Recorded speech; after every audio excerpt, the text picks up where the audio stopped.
Good evening. Uh, this is the third video.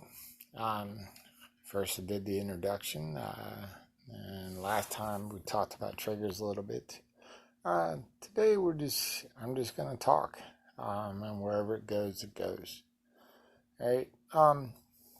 Holidays are always rough for a lot of people, me in particular. Right now, uh, with my abuser being Santa Claus. It's a particularly tough time with the triggers that we talked about. Um, also, there was a situation where I was raising boys as my own. They looked at me as their dad, uh, and I looked at them as my sons. I no longer with my wife, not since last um, March. Uh, in fact, the divorce papers have already been signed and they're in the courthouse system. So we're just both waiting for those papers, but I'm no longer seeing the boys. Also, my best friend in the entire world died all but 6 years ago now, and that was my dad. So I have a lot of losses going on. So how do we deal with that? How do we cope with loss? Loss that can't come back. It's not like losing your watch and then being able to find it a few days later. You know it's in the house. I know my dad isn't here. I also know the boys aren't here and not going to be here. Also know my innocence isn't here, and I can't get that back. So how do we do that? Well, you know, uh, I draw. I do draw at times. Chalk pastels. And get my thoughts and my feelings out. A lot of times it's about the nightmares and the flashbacks. Also, people do other things. I also have this wonderful technique that my therapist that I had been seeing gave me. This. It's a marble. She had me hold it in my hand, and you can take any item you want. But the marble was perfect because it's perfectly round.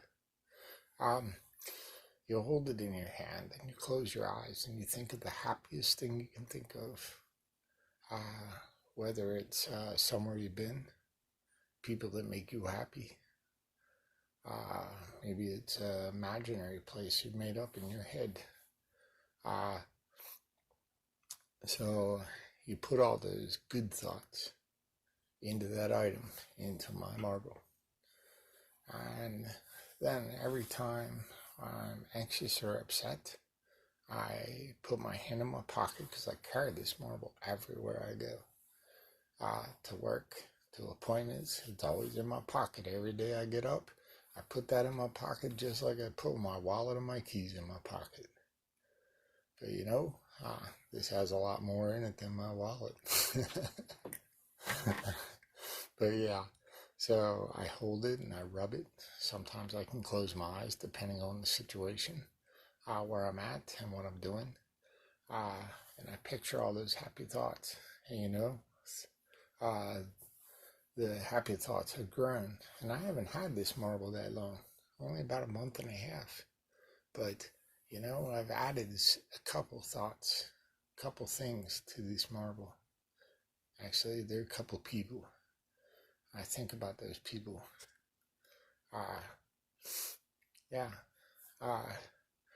Also, I'm starting to branch out a little bit socially.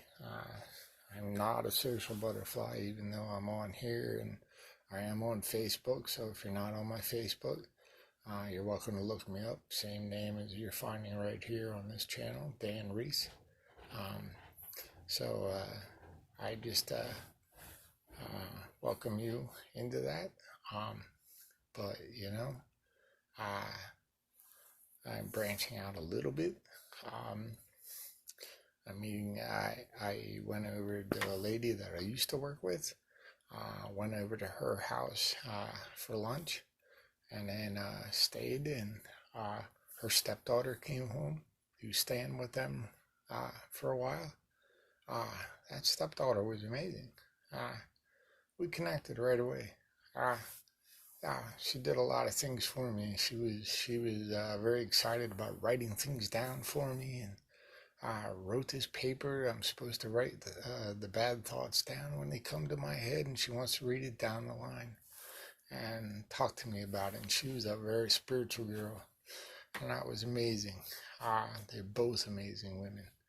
I'm also going to meet a friend next week for dinner. Just a small bite to eat. Also, I'm going to join a couple social clubs for people with emotional problems in my area. I did that years and years ago in a different county. So a little nervous. I'm going to see different people, and I'm not a social butterfly. I prefer to stay down here in my room in the basement. But I'm going to branch out, and I'm going to try these things. And that's the other thing. We got to get out of our comfort zone. Because if you don't get out of your comfort zone, you stay where you're at. Whether it be women that stay in bad relationships, or bad relationship after bad relationship. If you don't branch out and try something new, you're always going to be stuck. Same thing with guys. Certain guys, like myself, always pick these women that aren't so good for you. I've been by myself since March, and I plan on keeping it that way for a while, for quite a while, maybe forever. Who knows? That's something new for me too, because I'm codependent. So I always feel like I need to take care of people, especially the broken ones. I always pick the broken ones to fix them. So that's my comfort zone, getting out, being by myself. It's not that I'm afraid to be by myself. Eventually I'll move out of here because I'm living with people, and I'll have my own place. But it's just it's a matter of not having to take care of people. That's my thing. Even my previous job, I was taking care of people. So now I'm working in a pizza shop. Something I know. First of all, I worked for it many years when I was young. And second of all, it's just not taking care of anybody other than customers. But you know what I mean. So that's what I want to say tonight. It's time we get out of our comfort zones. It's time we find items to hold in your pocket, like my marble, and put some happy thoughts in there and hold on to them. And I just want to wish you a happy holiday. I'm not going to say Merry Christmas, because not everybody believes in the Christmas, but we're all in the holiday together, whether you believe in that or not. So happy holiday, and reach out if you need it to someone. Okay? All right. Take care. Bless you.